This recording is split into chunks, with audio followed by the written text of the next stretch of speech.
Magandang araw na muli mga boss. Kung ganito yung sasakyan mo at gusto mong palitan ng cabin filter dito sa aircon mo, madali lang yan mga boss.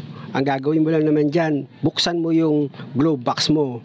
Tapos yung dalawang gilid niya, yan tinuturo ko, i-press mo lang kaunti. Yan, tanggal na siya, di ba? Tapos tanggalin mo yung laman. Para naman hindi nakakahiya sa'yo kumalat yung mga importanteng gamit mo dyan. Tapos, pwede mo na nga yung tanggalin itong cover ng cabin filter mo.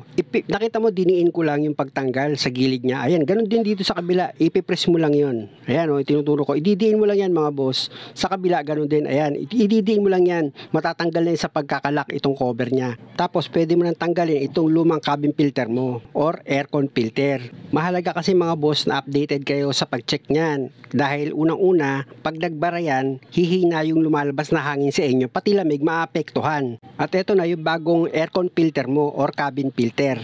At syempre naman, bago mo ikabit itong bagong cabin filter mo, dapat i-match mo muna para sigurado ka. Hindi kasi pwedeng malaki or maliit yung ilalagay mo. Dapat same size siya. At pag nilagay mo na itong bagong cabin filter mo, dapat nakaposition yan. May nakasulat yan na up o kaya arrow. Hindi ko na ipakita sa inyo mga boss, pero ito nga sinasabi ko sa inyo, dapat sa ganung position nyo siya ilalagay. Sa pagkabit naman ng cabin filter mga boss, nakita nyo naman, di ba? Dinahandahan ko yan. Huwag nyo siyang bibiglain itulak. Pwedeng matupi yan at mababaliwala yung bagong cabin filter nyo. Ito naman kaya ko pinapakita, baka hindi nyo naintindihan. Sa pagtanggal mga boss, ayan yung dalawang gilid, ipipress nyo lang yan. Pero pag ilalagay nyo na itong cover dito sa cabin niya, itatapat nyo lang yan, tapos itutulak nyo na kung saan siyang maglalak. At dito naman sa glove box, kung makikita nyo, hindi ko siya tinuluyan tanggalin. Pero para alam nyo rin, makikita nyo tinuro ko, nakatusok lang yan mga boss. Ayan naka-clamp, parang naka-clamp lang siya.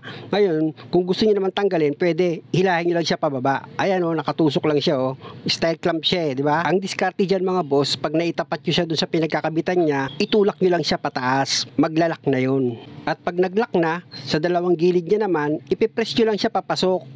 Konti lang, pasok na yan. Tingnan niyo, kapapit na kagad, di ba? Ganun lang mga boss. Malaking bagay kasi na marunong kayo mag-check ng cabin filter niyo or marunong kayo magpalit. Kasi sa ganyang paraan, kahit papaano, makakatipid kayo sa gastos. Minsan kasi pag humina yung hangin o kaya humina yung lamig, andyan lang minsan ang problema Kaya kayo ang nagagastusan. Muli mga boss, maraming salamat sa panonood. Sana nakakuha kayo kahit kaunting idea lang sa bidyong ginawa ko. At kung okay lang naman sa inyo, pwedeng pakisubscribe naman itong channel ko. Salamat!